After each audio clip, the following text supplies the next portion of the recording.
എന്റെ കുഞ്ഞുങ്ങളെ, നിങ്ങളെ ദ്രോഹിക്കുന്നവരോട് ക്ഷമിക്കുവാൻ നിങ്ങൾ മറന്നുപോകരുത്. നിങ്ങൾ പ്രാർത്ഥിക്കുന്നവർ മാത്രമാകാതെ പ്രവർത്തിക്കുന്നവരുമാകണമെന്ന് ഞാൻ ആഗ്രഹിക്കുന്നു. ചെറിയ കാര്യങ്ങൾ കോപത്തോടെ നിങ്ങൾ ചെയ്യുമ്പോൾ വിശുദ്ധി എന്ന വലിയ കാര്യം നിങ്ങളിൽ നിന്ന് നഷ്ടമാകുമെന്ന് അറിഞ്ഞുകൊള്ളുവിൻ. ഇതുകണ്ട് എന്റെ പുത്രനായ ഈശോ ഏറെ വേദനിക്കുന്നു. മരിയൻ അപ്പരീഷൻസ്.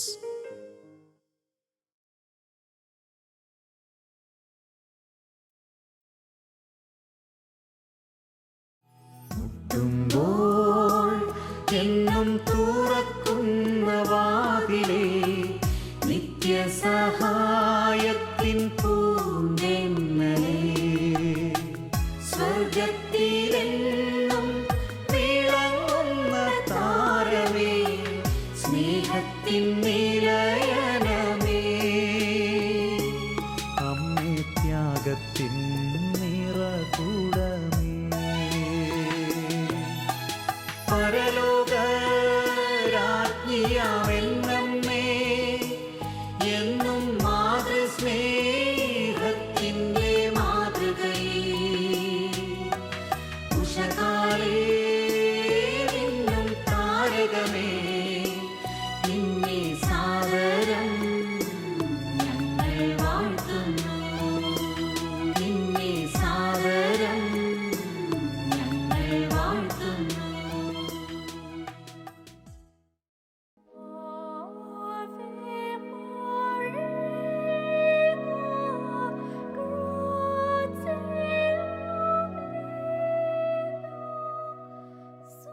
ലോകം മുഴുവൻ ജനകോടികളിതാ മരിയൻ യുഗം ഭക്തിപൂർവം കൊണ്ടാടുന്നു.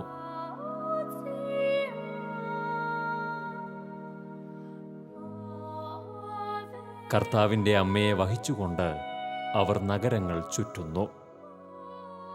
ആവേശപൂർവം അവർ മരിയൻ തിരുനാളുകൾ ഹൃദയത്തിൽ ഏറ്റെടുക്കുന്നു. ആവേ മരിയ എന്ന് ഉറക്കെ പാടിക്കൊണ്ട് അവർ ജപമാലകൾ അർപ്പിക്കുന്നു. സ്വർഗം നമുക്കായി നൽകിയ ആ മാതൃസ്നേഹത്തെ മക്കൾ ആവോളം നുകരുന്നു.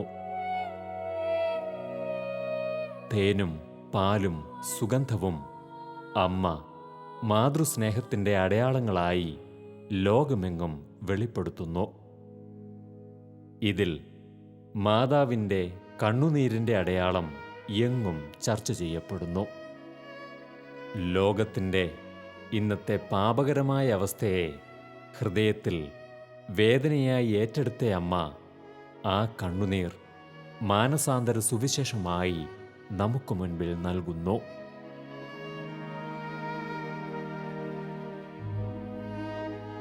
ലോകം മാനസാന്തരപ്പെട്ട് തൻ്റെ പുത്രനിലേക്ക് നടന്നടുക്കുക എന്ന സുവിശേഷ കാഹളം അമ്മ കണ്ണുനീർ രക്തത്തുള്ളികളാക്കി മാതൃരൂപങ്ങളിൽ നൽകുന്നു.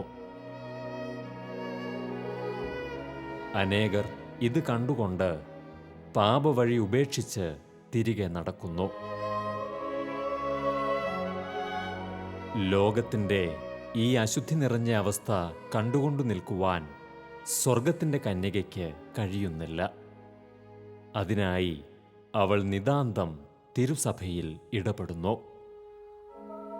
മാനസാന്തരപ്പെടുവിൻ, മാനസാന്തരപ്പെടുവിൻ എന്ന് അവൾ എങ്ങും പ്രഘോഷിക്കുന്നു. ദൈവം നീതിമാനെങ്കിലും ആ കരുണ ലോകത്തോടുകൂടെ എന്നുമുണ്ടാകണമേ എന്ന് അമ്മ പ്രാർത്ഥിക്കുന്നു. തൻ്റെ പുത്രൻ്റെ രണ്ടാം വരവിനായി സഭാമക്കളെ കാലാകാലങ്ങളിലൊരുക്കുന്ന പരിചാരികയായി അമ്മ ലോകമെങ്ങും വ്യാപരിക്കുന്നു.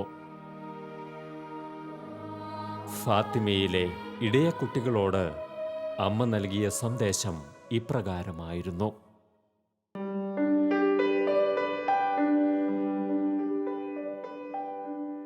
മക്കളെ, വേനലിൽ ഇലകൾ കൊഴിയുന്നതുപോലെ ആത്മാക്കളിതാ നിത്യനാശത്തിലേക്ക് വീണുകൊണ്ടിരിക്കുന്നു. കണ്ണുനീരോടെ നിങ്ങൾ അവർക്കു വേണ്ടി പ്രാർത്ഥിക്കുവിൻ. നിരന്തരം ജപമാലകൾ ചൊല്ലുവിൻ. നമ്മുടെ പ്രാർത്ഥനകൾ വഴി ദൈവം അവരോട് കരുണ കാണിക്കുമെന്ന് എനിക്കുറപ്പാണ്.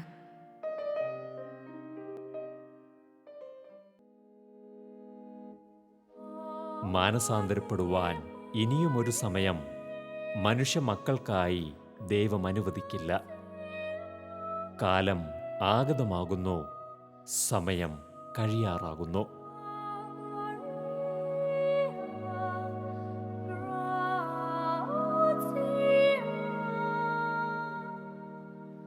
വിശുദ്ധ പത്രോസ്ലീഹ ലേഖനത്തിൽ നമ്മോട് ഇപ്രകാരം ദൈവിക വചനത്താൽ സംസാരിക്കുന്നു. 2 പത്രോസ് 3:8 മുതൽ നാം കാണുന്നു. പ്രിയപ്പെട്ടവരെ, കർത്താവിൻ്റെ മുൻപിൽ ഒരു ദിവസം 1000 വർഷങ്ങൾ പോലെയും 1000 വർഷങ്ങൾ ഒരു ദിവസം പോലെയുമാണ് എന്ന കാര്യം നിങ്ങൾ വിസ്മരിക്കരുത്. കാലവിളംബത്തെക്കുറിച്ച് ചിലർ വിചാരിക്കുന്നത് പോലെ കർത്താവ് തൻ്റെ വാഗ്ദാനങ്ങൾ പാലിക്കുന്നതിൽ താമസം വരുത്തുന്നില്ല.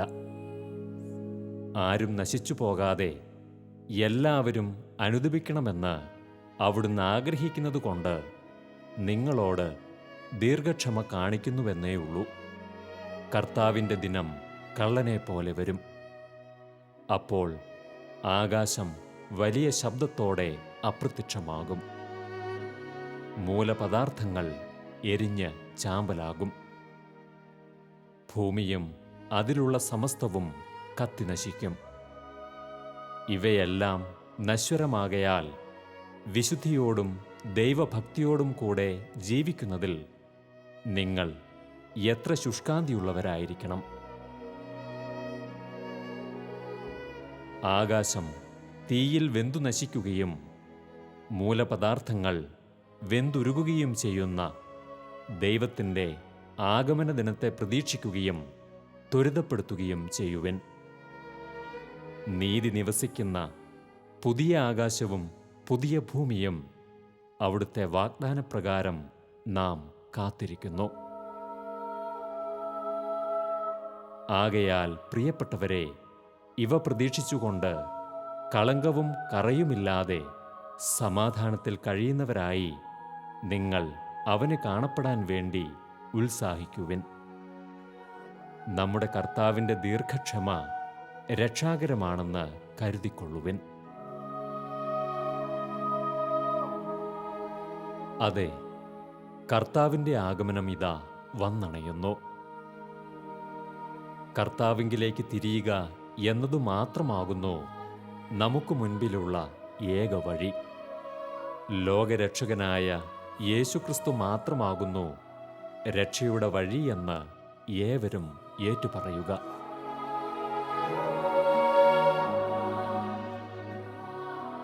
യുഗാന്ത്യത്തിൽ നമ്മുടെ നാഥൻ വാനമേഘങ്ങളിൽ ആഗതനാകുമ്പോൾ വിശുദ്ധിയോടെ തിരുമുൻപിൽ വ്യാപരിക്കുവാനുള്ള കൃപയ്ക്കായി നാം ഒരുങ്ങുക.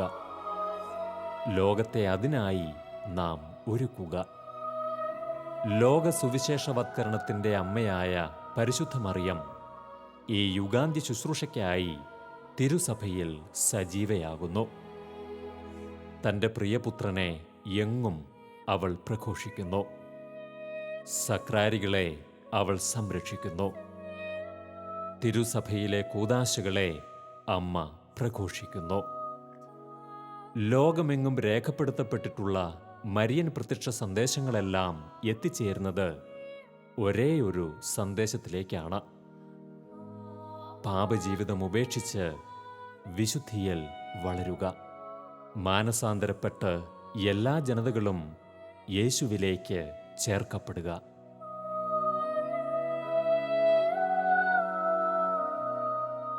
പാപബോധം നശിച്ചു പോകുന്ന തലമുറയാണ് ഇന്ന് ജീവിക്കുന്നത് എന്ന് അമ്മ പല സന്ദേശങ്ങളിലും സൂചിപ്പിക്കുന്നു. മാനസാന്തരം എങ്ങും പ്രഘോഷിക്കപ്പെടുന്നു എങ്കിലും അത് സ്വന്തം ജീവിതത്തിൽ നിന്നും ആരംഭിക്കുവാൻ മനുഷ്യർ മുതിരുന്നില്ല. തിരുവചനം കേൾക്കുന്നു എങ്കിലും വിശുദ്ധിയിൽ വളരുവാൻ ആരും തന്നെ മുതിരുന്നില്ല.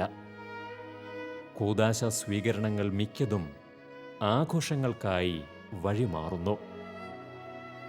അതിനാൽ തന്നെ കൂദാശകൾ വെറും ആചാരങ്ങൾ മാത്രമാക്കി മനുഷ്യർ മാറ്റുന്നു. ഇതുകൊണ്ടുതന്നെ കൂദാശ സ്വീകരണ വേളയിലെ പരിശുദ്ധാത്മാവിൻ്റെ സാന്നിധ്യത്തെ മനുഷ്യർക്ക് ദർശിക്കുവാനും കഴിയാതെ പോകുന്നു.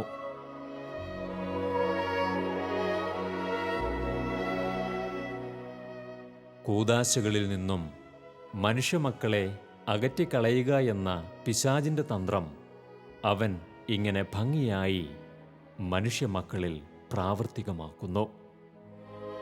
ദിവ്യകാരുണ്യനാഥനെ അവഹേളിക്കുവാൻ അവൻ ഈ ആഘോഷങ്ങളെ ഉപയോഗിക്കുന്നു. മരിയൻ സന്ദേശങ്ങളിലെല്ലാം തന്നെ അമ്മ ഏറെ വേദനയോടെ പങ്കുവയ്ക്കുന്നത് ഈ ദിവ്യകാരുണ്യനാഥൻ്റെ വേദനയെയാണ്. ദിവ്യകാരുണ്യനാഥൻ ലോകമെങ്ങും ആരാധിക്കപ്പെടട്ടെ എന്നതു മാത്രമാകുന്നു അമ്മയുടെ ആഹ്വാനത്തിൻ്റെ ഉൾപ്പൊരുളെന്ന് നാം കണ്ടെത്തുന്നു. ദിവ്യകാരുണ്യ ഭക്തിയുടെ മുന്നൊരുക്കമായി അമ്മ ലോകമെങ്ങും വലിയ സാന്നിധ്യങ്ങൾ നൽകിക്കൊണ്ടിരിക്കുന്നു. അതിനാൽ തന്നെ ഓരോ മരിയൻ പ്രത്യക്ഷ ദേവാലയങ്ങളിലേക്കും എത്തിച്ചേരുന്ന വിശ്വാസികൾ ആ സക്രാരിയിലേക്ക് ചേർക്കപ്പെടുന്നു.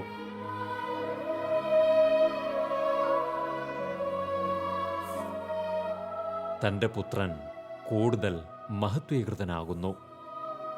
അങ്ങനെ ഒരു പ്രദേശമാകെ ദിവ്യകാരുണ്യത്തിൻ്റെ മുൻപിൽ സമർപ്പിതരാകുന്നു. ഒരു വലിയ ദിവ്യകാരുണ്യ സമൂഹം അവിടെ അമ്മ രൂപീകരിക്കുന്നു. അതെ, അമ്മ ദിവ്യകാരുണ്യത്തിൻ്റെ സംരക്ഷകയാകുന്നു.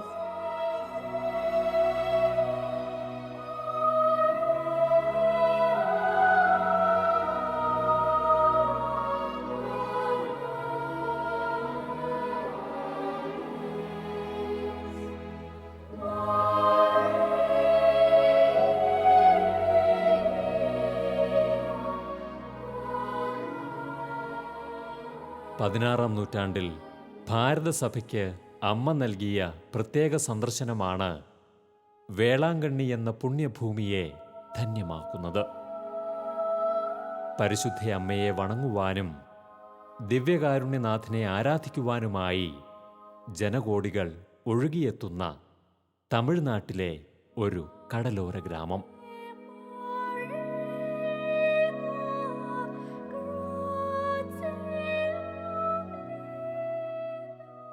1560 നടന്ന മരിയൻ സന്ദർശനമാണ് ഈ ദേവാലയത്തിൻ്റെ ചരിത്രത്തെ കൂടുതൽ വർണ്ണാഭമാക്കുന്നത്.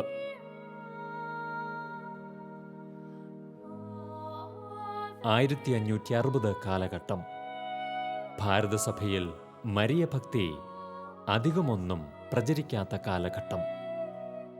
തമിഴ്നാട്ടിലെ നാഗപട്ടണത്തിനടുത്ത് ഒരു ബാലൻ പതിവ് പോലെ ഉച്ചയ്ക്ക് തൻ്റെ യജമാനൻ്റെ വീട്ടിലേക്ക് പാലുമായി പോകുകയായിരുന്നു.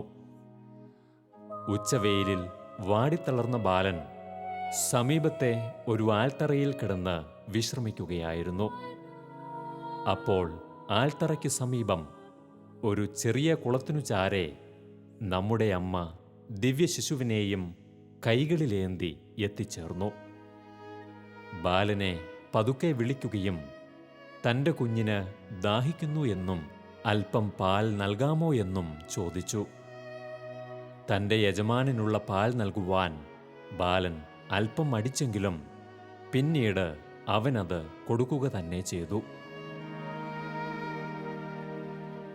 ഭയത്തോടെ യജമാനൻ്റെ അടുത്തെത്തി പാൽക്കുടം തുറന്നു നോക്കിയപ്പോൾ പതിവ് പോലെ അത് നിറഞ്ഞു തന്നെ നിൽക്കുന്നതായി കണ്ട് പരിഭ്രമിച്ച ബാലൻ ഈ സംഭവം തൻ്റെ യജമാനനെ അറിയിച്ചു.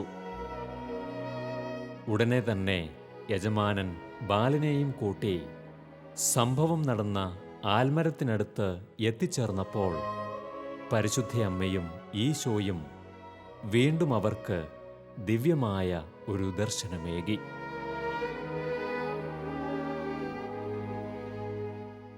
ഈ ദർശനം നടന്ന ഈ കുളവും പരിസരവും പിന്നീട് വലിയ മരിയൻ പ്രത്യക്ഷ സ്ഥലമായി മാറി. അവിടെ ഒരു ദേവാലയവും പിന്നീട് പണി കഴിപ്പിക്കപ്പെട്ടു.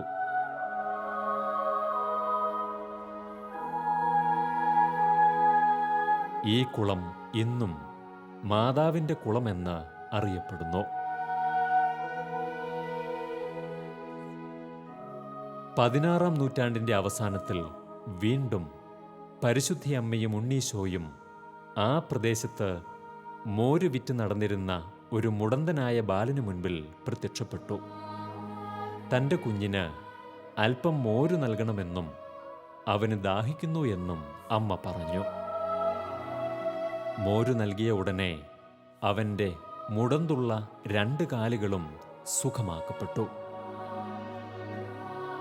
ഈ പ്രദേശത്ത് ഒരു ദേവാലയം പണിയിക്കണമെന്ന് പ്രദേശത്ത് താമസിക്കുന്നവരോട് പറയണമെന്നും അമ്മ ബാലനോട് ആവശ്യപ്പെട്ടു. ബാലൻ ഈ വിവരം പ്രദേശത്തെ പലരെയും അറിയിച്ചു. തലേ ദിവസം സമീപത്തെ ഒരാൾക്ക് സ്വപ്നത്തിലും അമ്മ ഈ നിർദ്ദേശം നൽകിയിരുന്നു.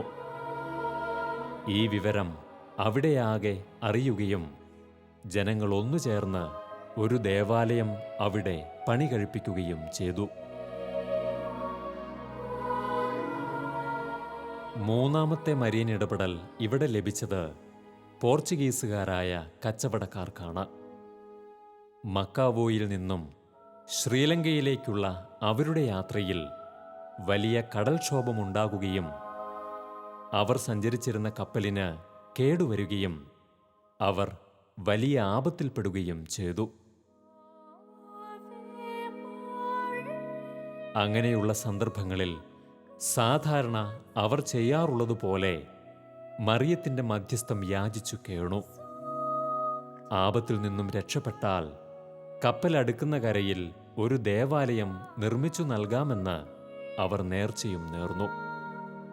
ഉടനടി കപ്പൽ ഇന്നത്തെ വേളാങ്കണ്ണിക്ക് സമീപം നങ്കൂരമിട്ടു. അവർ ഉടനടി പഴയ ദേവാലയത്തിൽ പ്രവേശിച്ച് അമ്മയെ വണങ്ങി നന്ദി പറഞ്ഞു. അപ്പോൾ അമ്മ അവർക്കു മുൻപിൽ വലിയ സാന്നിധ്യമരുളി. ദേവാലയം നിർമ്മിക്കുവാനുള്ള അവരുടെ ആഗ്രഹം മനസ്സിലാക്കിയ അമ്മ അതിനുള്ള സ്ഥലം വരെ അവർക്ക് കാണിച്ചു നൽകിയിട്ടാണ് ദർശനം അവസാനിപ്പിച്ചത്. ഇന്ന് കാണുന്ന ഗോത്തിക് രീതിയിലുള്ള ഈ ദേവാലയം ഇവർ പണിതുയർത്തിയതാണ്. 1771 ഇടവകയായി പ്രഖ്യാപിക്കപ്പെട്ട ഈ ദേവാലയം 1962 ജോൺ 23-ാമൻ മാർപ്പാപ്പയാൽ ബസിലിക്കയായി ഉയർത്തപ്പെട്ടു. ഭൂഗോളത്തിനുമേൽ ഉണ്ണിയെ കൈകളിലേന്തി നിൽക്കുന്ന അമ്മയുടെ തിരുസ്വരൂപം അനേകർക്ക് ഇന്ന് ശാന്തി നൽകി വിളങ്ങി നിൽക്കുന്നു. അൾത്താരയ്ക്ക് മുകളിൽ കാണുന്ന കളിമൺ പെയിന്റിങ്ങുകൾ ചൈനയിൽ നിന്നും നാവികർ കൊണ്ടുവന്നതാണ്. മൈലാപ്പൂർ രൂപതയിലെ ഇടവക വൈദികർ അതിൻ്റെ ഭരണകാര്യം ഏറ്റെടുക്കുന്നതുവരെ ഫ്രാൻസിസ്കൻ സന്യാസികളാണ് ഇത് പരിപാലിച്ചിരുന്നത്. കപ്പൽക്കാരുടെ പള്ളി പിൽക്കാലത്ത് 70 അടി നീളവും 22 അടി വീതിയുമുള്ള വലിയ പള്ളിയാക്കി മാറ്റി. 1920 വീണ്ടും ഇത് പുതുക്കിപ്പണിതു. 1933 2 വിങ്ങുകളാക്കി വീണ്ടും പുതുക്കി നിർമ്മിച്ചു. 2004 ഡിസംബർ 26 ഇന്ത്യൻ മഹാസമുദ്രത്തിൽ നിന്നും ഉയർന്ന സുനാമി തിരമാല വലിയ ഉയർച്ചയിൽ വന്നെങ്കിലും ദേവാലയത്തിൽ ഒരു തുള്ളി വെള്ളം പോലും കയറിയില്ല. ആരോഗ്യമാതാവ് എന്നറിയപ്പെടുന്ന ഇവിടുത്തെ അമ്മയുടെ സാന്നിധ്യം വളരെ വലിയ അനുഗ്രഹമാണ് വിശ്വാസികൾക്ക് നൽകുന്നത്. നേർച്ചയായി തലമുണ്ടനം ചെയ്യുന്ന വിശ്വാസികൾ അമ്മയ്ക്ക് മുൻപിൽ അടിമയിരിക്കുന്നതും ഇവിടുത്തെ ആചാരമാണ്. ആഗസ്റ്റ് 28 മുതൽ സെപ്റ്റംബർ 10 വരെയാണ് ഇവിടുത്തെ ആഘോഷപൂർവമായ തിരുനാൾ. അനേകം ജനലക്ഷങ്ങൾ അമ്മയുടെ തിരുരൂപം വണങ്ങുവാനും പുത്രനെ ആരാധിക്കുവാനും ഇവിടെ എത്തിച്ചേരുന്നു. അനേകർക്ക് വിശ്വാസത്തിൻ്റെ ജ്വാല നൽകിയും ആശ്വാസത്തിൻ്റെ കുളിർക്കാറ്റ് നൽകിയും ഈ മരിയൻ പ്രത്യക്ഷ ദേവാലയം ഇന്നും നിലകൊള്ളുന്നു. ഇവിടുത്തെ സക്രാരിയെ വണങ്ങുവാൻ വിശ്വാസികൾ കൂട്ടം കൂട്ടമായി അണയുന്നു. വലിയ ഒരു മാതൃഭക്തി തന്നെ ഇവിടെ നിന്നും ഉടലെടുത്തു. ഭാരതത്തിൽ മരിയ ഭക്തിക്ക് ആക്കം കൂട്ടുന്ന ഒരു ദേവാലയമായിരുന്നു വേളാങ്കണ്ണി. വിവിധ ഭാഷകളിൽ ഇവിടെ വിശുദ്ധ ബലി അർപ്പിക്കപ്പെടുന്നു. കേരളത്തിൽ നിന്നും അനേകം വിശ്വാസികൾ ഇവിടേക്ക് യാത്ര പോകുന്നു. ഒരു വലിയ ദിവ്യകാരുണ്യ സമൂഹത്തെ ഒരുക്കിയെടുത്തുകൊണ്ട് അമ്മ ആ വലിയ സ്വർഗീയ പദ്ധതി ഇവിടെ ഒരുക്കി. വലിയ മരിയ ഭക്തിയും ദിവ്യകാരുണ്യ ഭക്തിയും ഇവിടെ നിന്നും ഉടലെടുത്തു. തെക്കേ ഇന്ത്യയിലെ ഈ കടലോര ഗ്രാമം ഇന്ന് ലോകപ്രശസ്ത തീർത്ഥാടന കേന്ദ്രമാകുന്നു.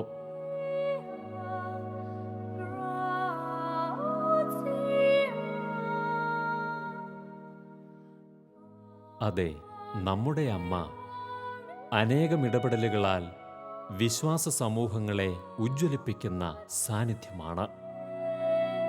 മരിയൻ യുഗം അതിനാൽ തന്നെ മഹത്വമേറിയതാകുന്നു. അത് സ്വർഗത്തിൻ്റെ വലിയ പദ്ധതിയാകുന്നു.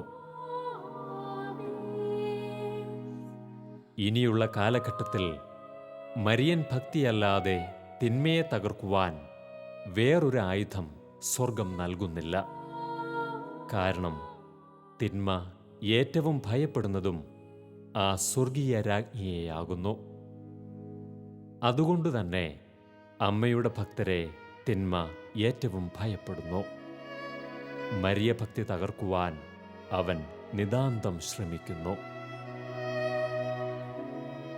മരിയ ഭക്തി അനാവശ്യമെന്ന് പ്രചരിപ്പിക്കുന്നു. തിരുവചനത്തിലെ അമ്മയെക്കുറിച്ചുള്ള പരാമർശങ്ങളെ തെറ്റായി വ്യാഖ്യാനിക്കുന്നു. ജപമാല ഭക്തി അനാവശ്യമെന്ന് അവകാശപ്പെടുന്നു.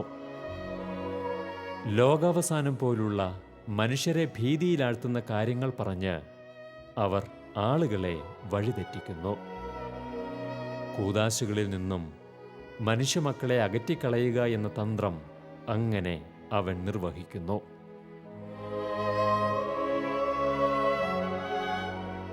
ലോകമെങ്ങും മാതൃഗീതങ്ങൾ മുഴങ്ങട്ടെ.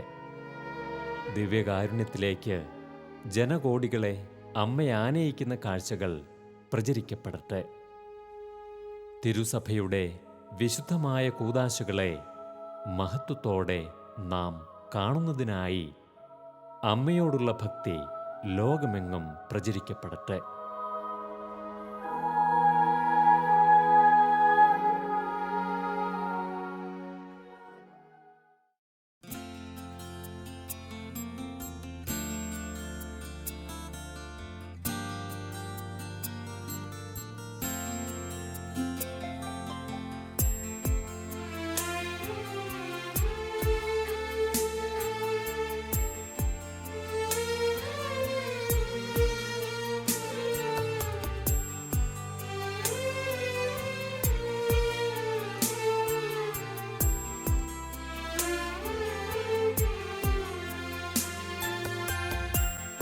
ദൈവത്തിൻ്റെ കൽപ്പനകൾ മക്കളെ മറന്നീടല്ലേ, മാനസാന്തരപ്പെടുവിൻ മാതാവിന്നും ചൊല്ലിടുന്നു. ലോകം മുഴുവൻ നിറഞ്ഞു പാപത്തിൻ്റെ ബന്ധനങ്ങൾ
സാരകുദാശയാൽ ശുദ്ധി നിങ്ങൾ നേടിടുവിൻ.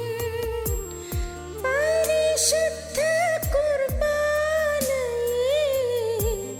ഭക്തിയോടെ ഉൾക്കൊള്ളുവിൻ.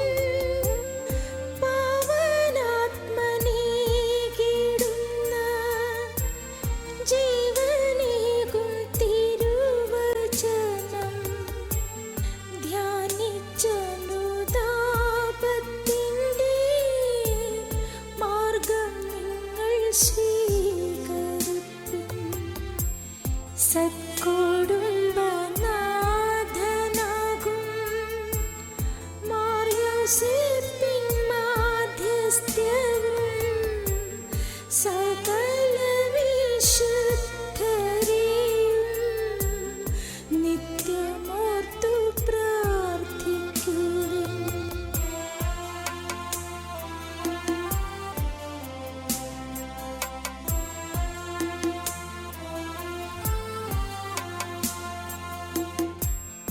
ഉത്തരീയ ഭക്തിയെങ്ങും നിങ്ങൾ പങ്കുവച്ചിടുവിൻ. ഉത്തരീയ മാതാവിൻ്റെ സംരക്ഷണം നേടിടുവിൻ. ശുദ്ധ മിഖായേലിനോടും കാവൽ മാലാഖമാരോടും നിത്യം നിങ്ങൾ പ്രാർത്ഥിക്കണം. സംരക്ഷണം യാചിക്കണം. തമ്മിൽ തമ്മിൽ സ്നേഹിക്കുവിൻ. വിദ്വേഷങ്ങൾ നീക്കിടുവിൻ. രമ്യത തൻ സന്ദേശത്തിൻ സാക്ഷ്യം നിങ്ങൾ ഏകിടുവിൻ.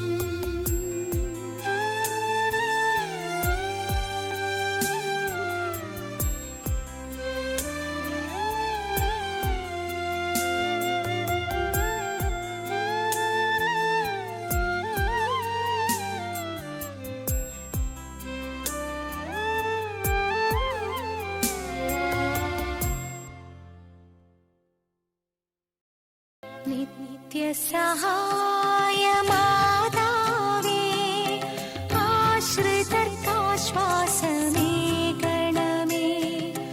ജീവിതവീഥിയിൽ അന്തരാം ഞങ്ങൾക്ക് കരുണ തൻ പൊൻകതിർ ചൊരിയേ.